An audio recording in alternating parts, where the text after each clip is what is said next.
All right, welcome back. Hope you're having a great weekend. Today we're continuing our BCBA exam practice question series where we're going through a series of practice questions and breaking them down together. If you're new to the channel, welcome. If you're returning, welcome back. Please like and subscribe. If you're looking for our proven study materials, please check out bcbastudy.com. We offer 3 practice exams, a task list study guide, and our famous combo pack. When you pass your exam, please let us know so we can include you in our Sunday shout out. As usual, other comments, questions, leave those below. Work hard, study hard. Let's get to our questions. Question 1. A mom is measuring the amount of time it takes to cook breakfast for her kids in the morning in order to become more efficient with her time.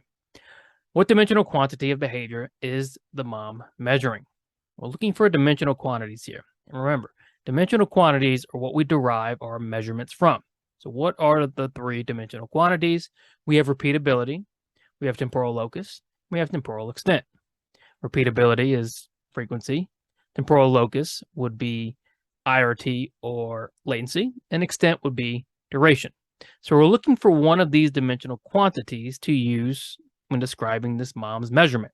So what is mom measuring? Well, she's measuring the amount of time it takes to cook breakfast. So when you're measuring the amount of time for something to take, as far as a response goes or a behavior, what are you measuring? Well, you're measuring duration. Mom is really measuring the duration of cooking breakfast. So what dimensional quantity is she using? Is she using A, repeatability? Well, no, we said repeatability is going to be frequency. She's not counting anything here.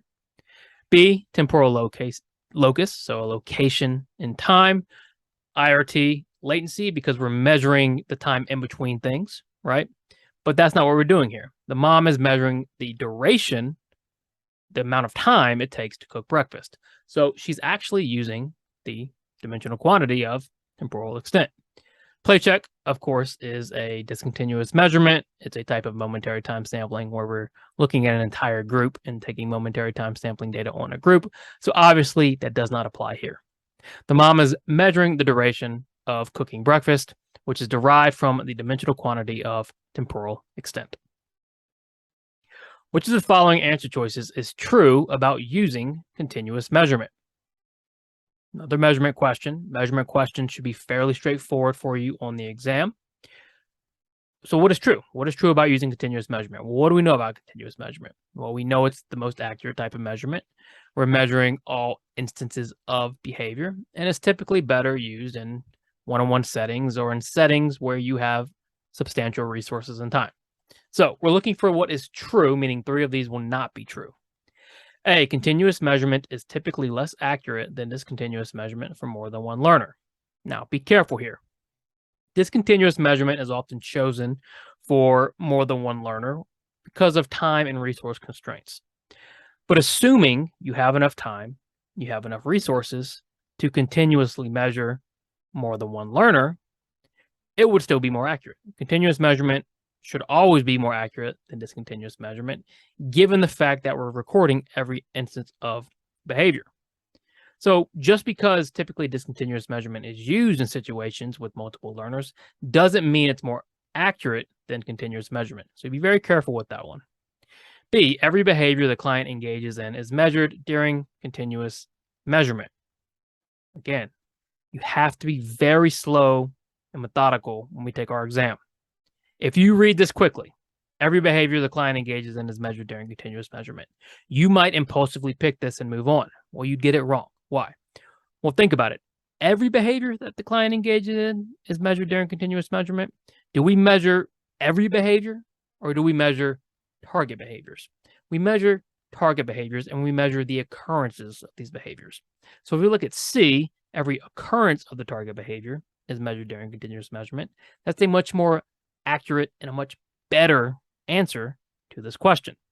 This is why I always tell you, you have to go slow and you have to read every answer choice. All right. Accuracy produces speed. Speed doesn't produce accuracy. And then D, you only record occurrences of behavior that occur during the entire recording interval. Well, what does that sound like when we record occurrences or responses if it happens for an entire interval? Well, that sounds more like whole interval recording, right? Whole interval recording, of course, is discontinuous measurement, and when you're looking at continuous measurement. So, which of the following is true about using continuous measurement? It's going to be C. Every occurrence of the target behavior is measured during continuous measurement. A functional analysis indicates a client engages in toe tapping as a form of sensory stimulation. In order to put this behavior on extinction, what would you do? All right. A form of sensory stimulation. We're putting it on extinction. So what does extinction mean? Extinction means withholding reinforcement for a previously reinforced behavior. Now, things to remember. Extinction is not punishment. Punishment and extinction are two separate things. Extinction is not response blocking. In order to effectively put a behavior on extinction, you have to allow that behavior to occur. Remember these two things, right? What behavior are we looking at? We're looking at toe tapping and the function, and function is going to guide your method of extinction. The function is sensory stimulation or automatic reinforcement. So what are we going to do to put toe tapping on extinction? A, implement an escape extinction procedure, preventing the client from avoiding an aversive. If our function is sensory automatic, are we going to implement an escape extinction procedure? No. If our function was escape, A would make a lot more sense. B, mask the feeling of toe tapping by putting a soft rug under the client's feet. Okay, not bad. If we're masking the feeling of toe tapping, if we're masking the sensory sensation, we're effectively putting the behavior on extinction because automatic sensory behavior are maintained by the sensory or the feeling it produces, right? So if we mask that feeling, that's a very good way to put this on extinction. You're not getting that feedback. Do we pick B and move on? No, we read every answer choice. C, put the client in a chair that is too high for the client's feet to touch the ground. What did we talk about in the beginning? We don't response block if we want to put it on extinction, because even if this is effective for a while, as soon as that client is able to put their feet back on the ground, what are they going to do? They're going to toe tap. Preventing them from doing the behavior is not extinction. And then D, withhold lunch from the client when toe tapping occurs. D is a form of punishment. Remember, extinction is not punishment. So if we want to put this behavior on extinction, what would you do? You would B, mask the feeling of toe tapping by putting a soft rug under the client's feet. After 4 consecutive days of eating 10 gummy bears, Sammy's criterion for gummy bear eating is changed to 8 gummy bears. Which of the following examples would best demonstrate a functional relation? What's the first thing you think of when you read this question? Hopefully you're thinking of changing criterion designs, because what is happening? Sammy has a criterion of 10 gummy bears and then drops to 8. So it looks like we're trying to decrease this behavior. And what we want to do now is prove a functional relation between our criterion and Sammy's behavior. And how are we going to do that? How are we going to demonstrate this functional relation? A, if Sammy eats 10 gummy bears for the following 4 days. If I change my criterion and Sammy's behavior doesn't change, is that a functional relation? It is not. B, if Sammy eats 9 gummy bears the following day, but then eats 8 gummy bears for the 3 days after that, have we demonstrated a functional relation? Maybe, but does that best demonstrate a functional relation? It took a couple days to get down to the criterion. So the behavior didn't move exactly with the criterion. It slowly decreased. So B, maybe, but there might be a better way to demonstrate a functional relation. C, if Sammy eats 7 gummy bears the following 2 days, and then 10 gummy bears when the criterion is reversed. All right, C is by far the strongest, right? For one, Sammy's behavior changed with the criterion, went down to 7. And then when we reversed it, Sammy's behavior again changed immediately with the criterion and went back up to 10. The idea of a changing criterion experimental design, and if you want to prove a functional relation when you're using one, is that the behavior changes with the criterion. So if that behavior goes from 10 to 0, as in D, there might be something else going on outside of our intervention.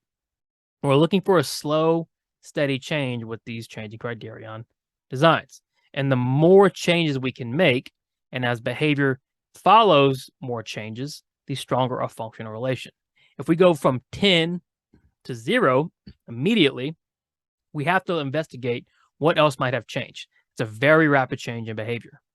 So if we want to have a changing criterion design and demonstrate a functional relation, the best thing we could do is change that criterion, have the behavior follow the criterion, as in 7 gummy bears, and then reverse it once or twice and have that behavior go back up to the criterion, as in this, back to 10 gummy bears.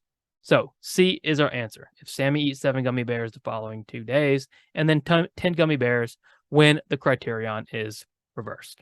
Kind of a tricky question, okay? I'd say this is a 5 or 6 on the scale. If you know changing criterion, it's pretty straightforward. If not, just go back and review.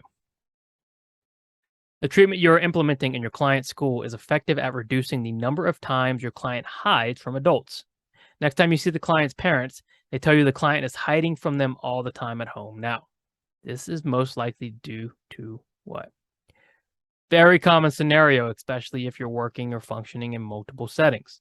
What happens? Well, we change the reinforcement schedule or the treatment schedule in one setting, and we don't change it in another. And effectively, we're changing the behavior in one setting and not in the other. In this case, we have a treatment that is effective at reducing the number of times your client hides from adults. So let's say the client is receiving reinforcement for staying in eyesight longer and longer. So more reinforcement at school, but when they get home, they're not getting that same reinforcement, and now it's happening all the time. What do we consider this? A, pre-map principle. What does the pre-map principle say? The pre-map principle says you have the opportunity to engage in a preferred activity or response if you engage in our low preferred one. Not what's occurring here, right? Grandma's law is also pre-map principle, so we can eliminate A and C. If we look at D, high P request sequencing, are we doing a high probability request sequencing? We're not. So virtue of elimination, which we want to avoid, especially during practice, because we want to make sure we're ruling out each answer and predicting them, is going to give us behavior contrast. But that should be obvious anyway. If behavior is changing in one setting, say decreasing as this in this question, and then increasing in another, immediately you should think behavior contrast, okay? Parsimoniously, you should think behavior contrast. A client engages in a behavior that is termed cawing. Cawing consists of the client chirping like a bird. Sometimes the client chirps for just a few seconds, but other times the client will chirp for several minutes at a time. It is impossible to tell when the chirping begins and ends. Which measure of this behavior would be most sensitive to the variability? Be careful here. What is the question asking? It's asking about what measurement, if you were to measure the behavior using this measurement, would be sensitive to the variability. So what do we know immediately?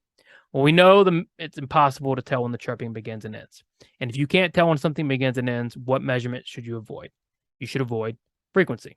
You can't count it if you don't know when it begins and ends. We also know sometimes the client chirps for a few seconds, and other times they chirp for several minutes at a time. So what is changing? Well, it looks like duration is changing pretty rapidly. So if we're breaking down the question as we should, we can readily predict duration as being extremely volatile. So A, answer choice is A, the frequency of the behavior. Well, we just said we're not going to use frequency because you can't tell when the chirping begins and ends.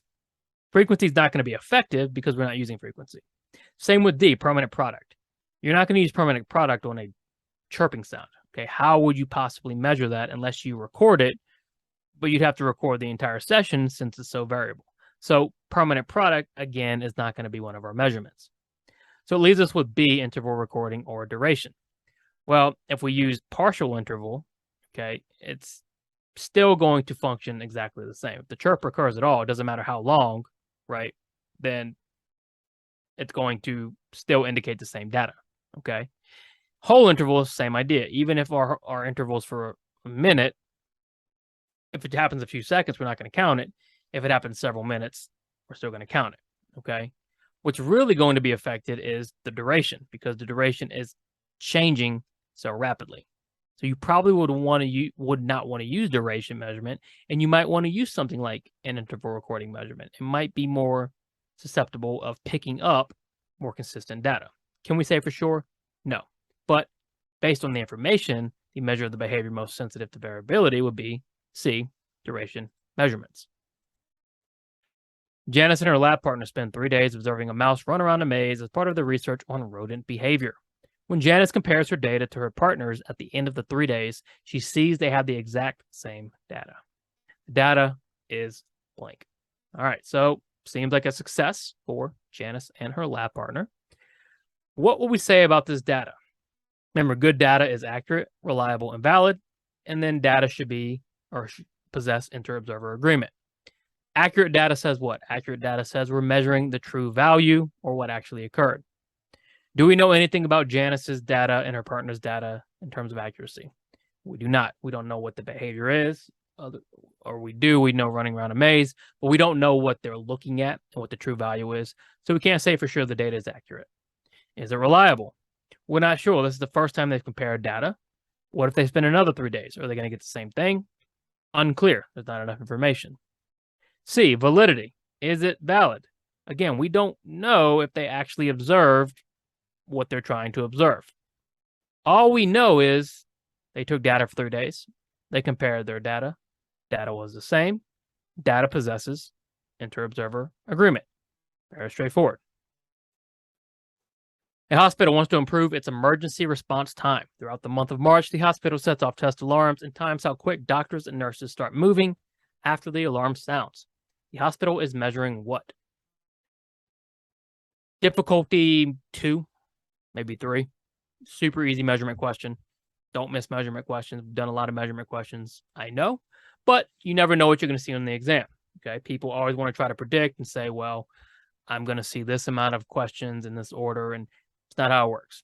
Okay, so if you get a lot of measurement questions in a row, consider yourself lucky, get them all right. In this case, the hospital is measuring what? Well, they're trying to improve its emergency response time. So they're trying to measure the time in between what? The alarm going off and the doctors and nurses responding. So if the alarm is the SD, the doctors and nurses are the responders, and that's the response. We're measuring time in between SD and response, which is not duration. Duration, again, is the length of a response. Not inter-response time, which is the time in between responses, but it's latency. Latency is the time between the SD and response. Of course, it isn't rate. We're not measuring frequency here. We're not taking account. The hospital is measuring latency. How quickly can their nurses and doctors respond after an alarm goes off? A client loves eating Welch's gummy snacks. The snacks are a powerful reinforcer. If you wanted to avoid using gummy snacks for health reasons, what could you do? Pretty common, especially in the autism community, for them to have poor diets, right? Welch's gummy snacks are a fan favorite, but they're very unhealthy. There's not a lot of nutrition. They might serve, like many edibles, as powerful reinforcers, but maybe we want to try something else. So what can you do? What can you do alternatively? A, conduct preference and reinforcer assessments for other stimuli. Absolutely. Get other stimuli, run a preference assessment, and then run a reinforcer assessment for the preferred stimuli. Great. Great alternative to Welch's gummy snacks. Do we pick A and move on? No. We read all of our answer choices. B, present other stimuli with gummy snacks when reinforcing the client. Good. What are you trying to achieve here? You're trying to pair gummy snacks with other stimuli. C, look up items on the internet that are reinforcing for the client. Should you ever use an indirect preference assessment to identify reinforcers? No. Can you identify potential reinforcers? Sure, but we still need a direct preference assessment and a direct reinforcer assessment. So C is not going to be valid. What should you do? You can conduct a preference and reinforcer assessment for other stimuli, or you can present other stimuli with gummy snacks in pair to create a new reinforcer. Either way, both A and B are good. All right, thanks for watching. Check out BCBAstudy.com for our study materials. Like and subscribe. Work hard, study hard. See you soon.